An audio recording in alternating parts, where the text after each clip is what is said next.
আসসালামু আলাইকুম বন্ধুরা, কেমন আছেন সবাই? আমি আলহামদুলিল্লাহ ভালো আছি। আজকে আমার নানু আমার জন্য একটি পিঠা বানাবে, যেটি হলো পান পিঠা। এই পান পিঠাকে কেউ কেউ পান পিঠাও বলে এবং ভাজা পিঠাও বলে। আমরা পান পিঠা বলি। তো চলেন দেখা যাক আমার নানু আমার জন্য পিঠাটি কিভাবে বানায়। প্রথমত এই যে গুড় দেখতে পাচ্ছেন, এই গুড়টাকে হালকা পানি দিয়ে ভালোভাবে জাল দিয়ে দিতে হবে। আমাদের গুড় জাল দেওয়া হয়ে গিয়েছে।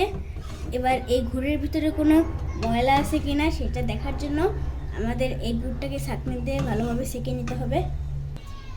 দেখুন বন্ধুরা, এবার গুড়টাকে সেঁকে নিচ্ছে। বন্ধুরা, এই গুড়টা কিন্তু হালকা গরম থাকা অবস্থায় এর ভিতরে চাউলের গুঁড়া দিয়ে দিতে হবে। চাউলের গুঁড়া দিয়ে দেওয়ার পর ভালোভাবে এই গুড় এবং চাউলের গুঁড়া নাড়িয়ে একটি গোলা তৈরি করে নিতে হবে। এটাকে সুন্দরভাবে নাড়িয়ে নাড়িয়ে মিক্সড করে নিতে হবে।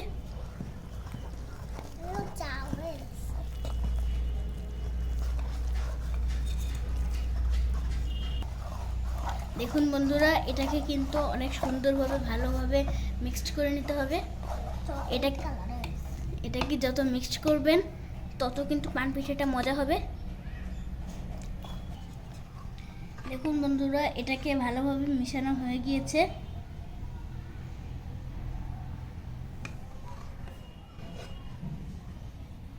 এটাকে আপনারা যত মিক্সড করবেন ততই কিন্তু ফুলবে এবং মজাও হবে।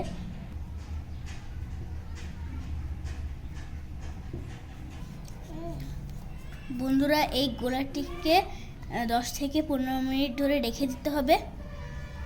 তারপর এই পিঠাটি তেলে ভাজবো। দেখুন বন্ধুরা, আমাদের তেল গরম হয়ে গিয়েছে। এবার গোলাটি তেলের উপরে দিয়ে ভেজে নিতে হবে।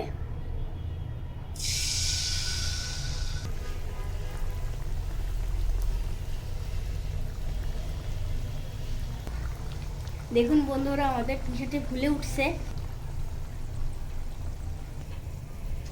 কোনটা ধরেছো?